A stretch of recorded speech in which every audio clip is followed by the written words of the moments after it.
Welcome to the REI Hot Seat. This is the very first episode, and my very first guest, Jake Campagnaro, is here. Just before we get into it, what is this show? Well, this show is all about deal crunching, number crunching. So many people who have followed my podcast, and if you haven't checked that out, we'll get to where that is. They've said that they love the number crunching aspect. They love when we get into the deals. So why not create a show that's specifically for analyzing deals? And that's what we're going to do today. So Jake, for those who don't know you, you're a realtor. You work a lot with investors. Got a lot of interesting deals coming across your desk. Yeah. Because I know you well and I know you got a good eye for this stuff, I wanted to have you come on and talk through some stuff with me. So I appreciate it. Yeah, what do you got today? Well, yeah, thanks for bringing me on as your first guest. It's almost a tradition now. I think the first episode of second of the podcast of your podcast is also me here. So yeah, I think you were the first guest. That's right. You were the second episode, first guest. Yeah. I'm excited to dive into things with you here. Really, I just brought in something now. We haven't gone into this too much. You and I actually haven't even reviewed this. Yeah, this is a live review, and that's like the big thing with the podcast. It's always live. So we're looking at a live deal. This is something that was sent to you. The initial look, it looked all right. Looked like it was worth a conversation. Yeah, so it looked like it was worth a conversation. So it's off-market property. Yeah. I received it, I don't know, a couple weeks ago. Spent a little time reviewing it. I've had a chance to go through the building and wanted to, bring this to your attention and run through numbers. I think it's a very interesting asset. A little bit different than your usual run of the mill. And we're talking like multifamily, commercial, single family. So what is it? Well, it's mixed use multifamily. Okay. Mixed use commercial. Big, small? We're looking at 3 retail commercial units and 18 residential apartments. Southwestern Ontario, small town. It's a bedroom community, right? So it's going to be feeding places like London. It's going to be feeding places like Stratford. So that pocket, let's leave it there. Yeah. So in that general space, which we all know, anyone who's been following things in the last several years, like values have gone crazy, and now more recently they've been coming back down. Multispace is a bit different though. Like the multispace hasn't really come down as fast as say the home prices have been coming down. Multi's been hanging in there. You and I have been talking a lot about this, and I've been talking a lot with my other investors, and it's rental rates have climbed.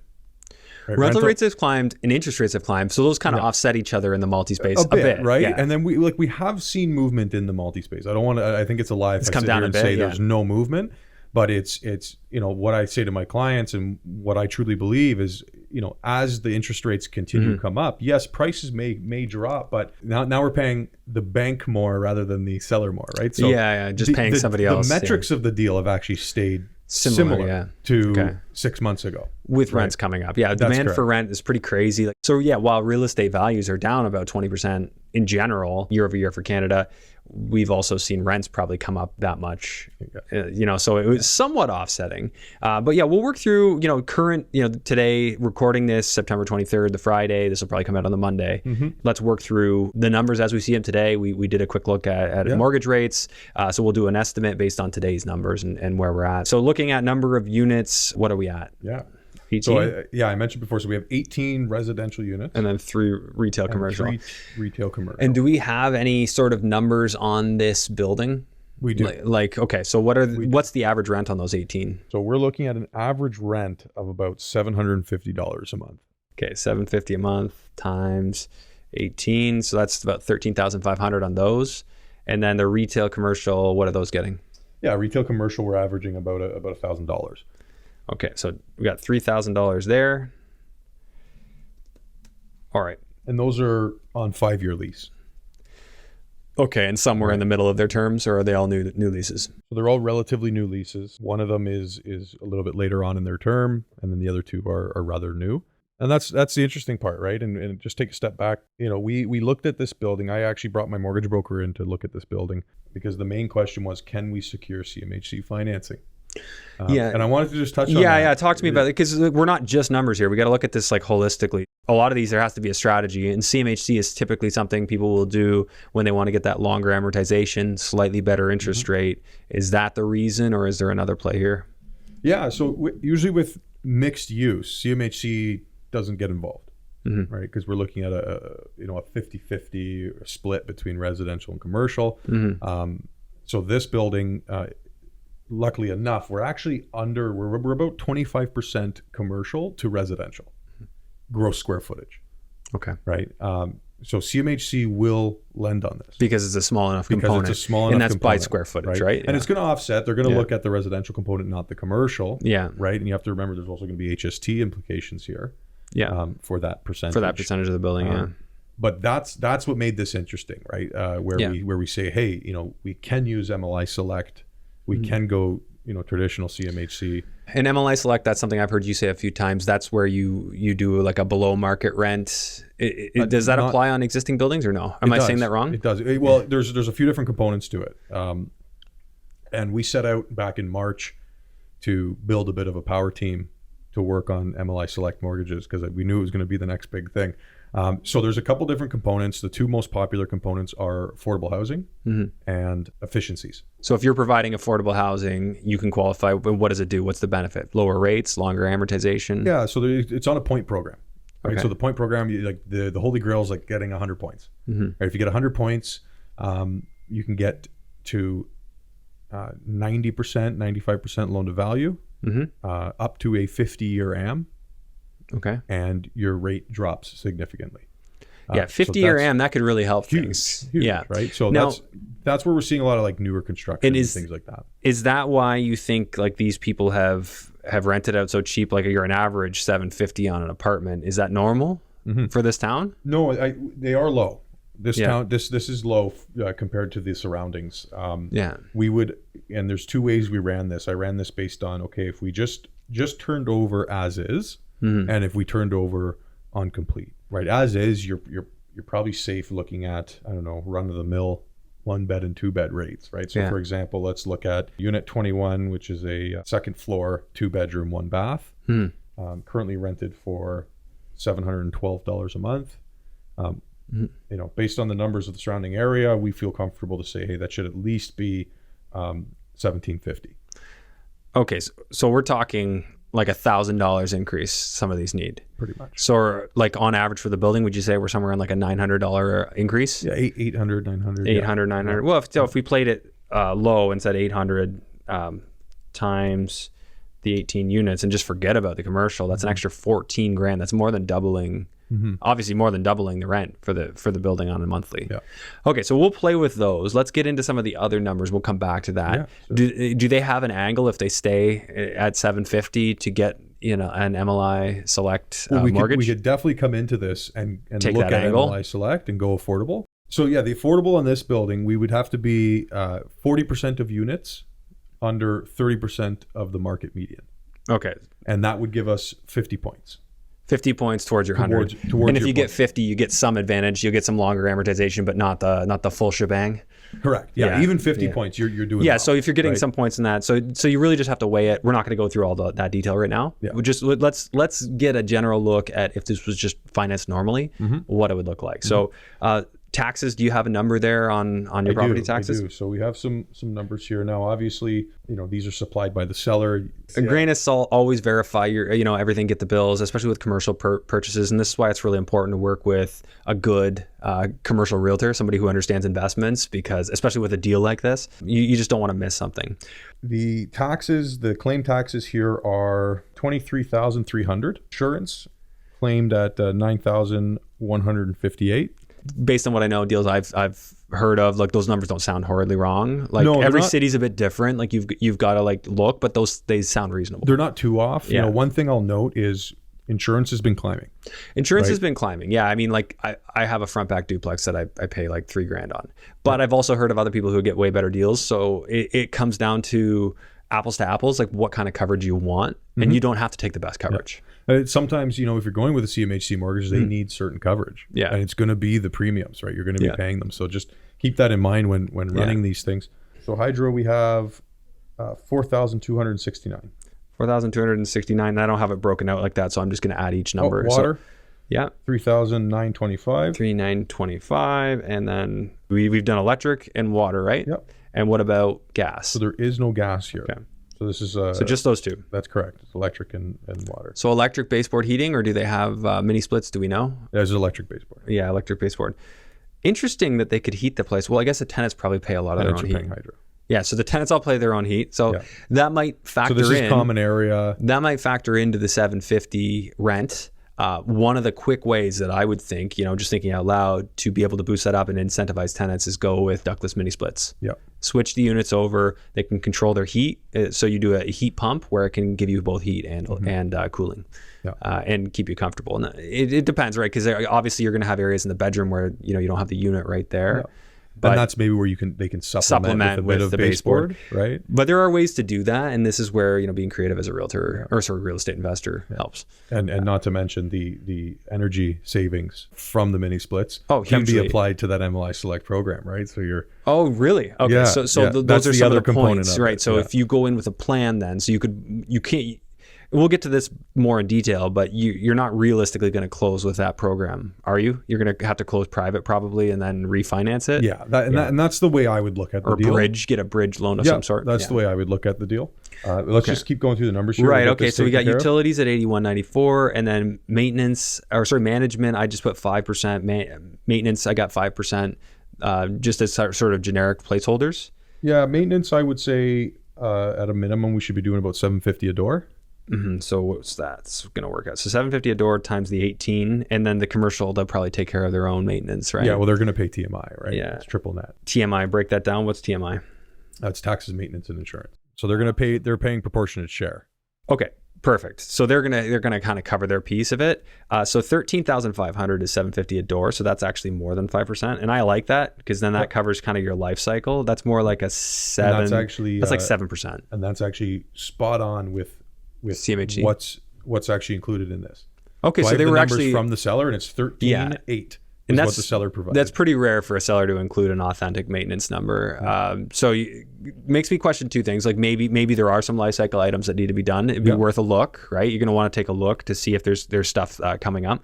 But when you don't have central boilers, that's one less major component to go. The other two things you'd want to worry about, in my mind, would be your windows. But if they're old and they're in good condition, that's fine. Of course, maybe there's some points to be gotten if you replace them. Yep. And then roof. Those would be the ones I want to look at. Right? Yeah. I might have missed something, but those would be the three I would look at first. And then, of course, main efficiencies: LED lighting through the hallways, timers on the lights. Those are nothing's nearly as significant as replacing the heaters. And roof insulation is actually one of the biggest ones. Roof insulation, right? Usually we're looking at these 60s, 70s buildings, right? And it's just some tar with some stone up on the roof. And if you can actually go in there and even just do blown-in insulation, that's a big one. For the clients that we've done the program you could spray foam the bottom of the deck, right? Yeah. Okay, so there's some things you can do there, and these efficiencies all CMHC could get you points for doing. Okay, and we'll come back to what that might look like. Okay, so other expenses on this, like I'm just thinking, I'm not looking at the sheet that the seller provided, but I'm thinking that we would have rental items. We have there's an elevator in this building, so we got elevator expenses. Elevator maintenance. So elevator is going to be $3,664. Okay. Landscaping, snow. Do we have that? Yeah, landscaping, snow. So there's no landscaping. We're actually concrete on all four sides just here. Nothing but concrete. Okay. Yep. And then we're looking at snow removal. About 1,123 is what's quoted. Okay, and that could be. I'm not looking at the size of the parking lot. Like how much parking is there for this building? Yeah, there's a decent amount of parking. That number seems a little low. Yeah. Like that was one of my. Do they have enough for like one spot per unit? They do. Okay. They do. So you have a decent sized parking lot. Like a 25 car lot. Yeah, that does seem low. Right. Yeah, so that's one of those ones where I might want to pad it, call it 2,500 because then, I almost certainly should be able to get that. Yeah. Anything else that just a rental, hot water rental, $187 a year. 187 for rental for a year? Yeah. That must be like the most ghetto water heater ever. We'll have to look into it. Yeah. But there was some transparency on this, which I liked. Right off the bat here, we're looking at numbers that they've hit almost every line item I would have.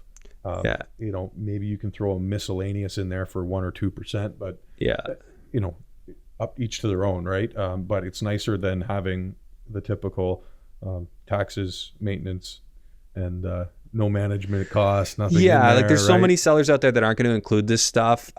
All of it makes me ask questions. If I find a really transparent seller, I just want to do my due diligence. And I think that we're both on the same page with that. Like this is, when you look at a deal, you want to just do back of the envelope, see if it makes sense to actually, okay, now let's follow up with the next question. So let's keep going through this, see if it makes sense at surface value. Do you have an idea of what the seller's looking for? Because this is off market. 2.8 million. Let's say there's room in there. Okay, so looking at those numbers real quick, like I'm getting a cap rate of 4.52 Yep. based on current rents and those expenses. And I got to say, like, yeah, for the most part, I would say that I'm seeing every expense I would expect to see. The life cycle would be the only question if there's a big item, but then you'd have to do an inspection. And that's the thing, right? Yeah. With a lot of these deals, we would go in and get a building condition analysis, right? And you'd have your 10-year life cycle report as part of that. We just looked at some interest rates. Now, commercial typically is going to be a little bit higher than your res by about 1%. So if you were doing a normal deal, what are we going to be, like 5.75? Yeah, we've been running it at 5.75. We know there's an interest rate hike coming. The banks have already started to work with that. It's been nothing but that. 2 weeks ago, we had the 0.75 basis point, and then they're saying potentially another one. The important distinction to note here is these are based off of the bond yields, are fixed rates. And the commercial lenders are very adamant about that they won't even lock in your rate unless you pay a special fee. And they say, the date, whatever the bond yield is, the day you close, you're 200 basis points above that, or 250 basis points above that. Interesting thing that's different from residential when you deal in commercial. So looking at the spreadsheet, and screen share should be up here right now, you'll see that the numbers are negative. The cap rate looked fine. If we were at interest rates for six months ago, we'd be good. So now we have to look at what could we do to make this deal work. And I don't mean force it to work. I mean, let's actually make the variables work. So some of the things that come to mind for me is looking over here when I came up with our additional rent. So this is added potential rent at $14,400 for the year. If you were able to just throw that $14,400 on top, what would that do for us? Would that make us positive? So what else could we do to make this building cash flow? Well, it's going to be the CMHC angle. Well, CMHC angle, right out the gate. Right out the gate, it almost works out the gate if you do some of those improvements. It would work out of the gate for the affordable housing side. Yeah, like so if we were to keep 40% of these units where they are, and then just only increase rent on the others, and actively work on. Okay, so then you might be able to get 90%, or let's say you could get even 80%. Let's say you can get 80%, but at a 40-year amortization. Yeah. Now all of a sudden, that additional income could pretty much help you start breaking even. And you might even get better on the interest rate, right? You might get down into the 4s. So say you could bring that rate down to 4.75. Yeah. Now all of a sudden you're making money. And things look a little different, right? Yeah. So hypothetically, if you go 80%, 40-year, and you get a 4.75% interest rate, you're going to get that 188 plus the $1,200 a month. So you're making like $1,500 a month on it. Yeah. So it's not huge, right? You're spending some money. There's a few points that really attracted me to this building. That's one of them. The other is the dollar per door amount, right? I know cap rate's extremely important, especially with interest rates where they are. But what are we, 120 a door, 130? Yeah, what are we a door? The commercial component kind of skews it if you want to treat each one of those as a door. Yeah, we just for argument's sake, right? We have 21 units, so that's about 133,000 a door. I like that. I know we are in small town Ontario, but I do like that. I think the days of sub 100 door pricing is they're far and few in between. Yeah, and who knows what the near future brings. My overall thoughts on this deal are, we've got an opportunity to boost rents. There needs to be a strategic balance between maybe utilizing that CMHC program and increasing rents, trying to find a way to take advantage of that extended amortization and better rate. I think you have two approaches with this one, right? If I can, you do have the BRRRR approach, right? You can pull a BRRRR here. I don't want to come, everybody can come sit down in this chair and say, well, it's a BRRRR opportunity. Just turn over 400 tenants and you're good. So I don't want to go with that approach, but you can close on this thing private. You can work on some efficiencies, turning over units, right? But I'm uncomfortable, looking a client in the face and saying, hey, Andrew, we just got to turn over 20% of the building, right? It's just that. So close private and be negative 100,000 a year. So that I have an issue with that approach, right? Yes, that's something that should be implemented, but for me, this is something I think it's a flagship asset to own. I think you're in a great little area, and if you can secure this out of the gate with a traditional CMHC or the MI Select affordable housing, I do think it's definitely worth looking at. And I got to correct myself. It was actually a potential extra $14,000 a month if you boost all those rents. So if you do that, I didn't catch that. Oh man, yeah, I totally messed up the numbers there. So if you do that at 30,000, and now let's just assume we get normal rates, the 75%, 25-year at 5.75. Like that's 9,900 in cash flow. Yeah. If you can add those, if you have an average rent gain of $800 a month per unit, then that's an extra 9,900. So the key thing to take away there is you're not going to get that all tomorrow. Like that would be something you'd have to work at. You'd have to turn over units, maybe do cash for keys. Which is a concept where you actually exchange cash to get people to leave. There are podcast episodes on that for people who want to learn about it. Yeah, and we have a 2.5% rental increase coming next year. Right? Yeah, so there's that wee increase. That won't do the bulk of it, but I'm just putting 0% passive appreciation for right now because I think it's hard to bank on that. But that turns this into a 15% cash on cash, hypothetically. And the part we got to stress is like, that's something you'd have to work for. I mean, if this was something that you were interested in looking at, you would want to actually go look at the building, crunch the numbers, test the numbers, perform sensitivity. What if interest rate isn't what I think it is today? Definitely an interesting deal at those numbers though. So apologies for my mistake before, but yeah, that actually makes this actually seem pretty juicy. Yeah. And I didn't catch it earlier when you said that. That's what I was looking at, right? Just back a napkin. And that's really what we're running today. Like this is by no means would this be an in-depth analysis, but back a napkin, like how do we make this deal work?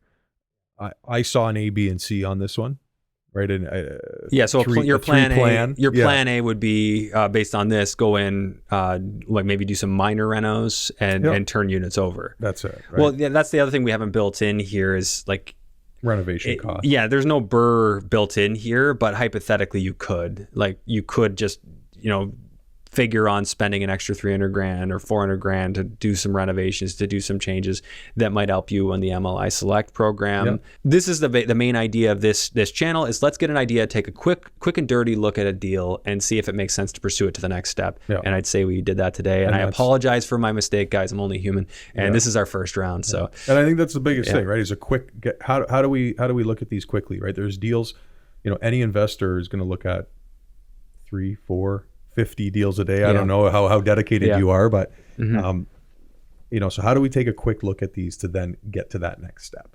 And that's why I love the concept of this podcast. I think it was it's going to be fun. Great little quick dive.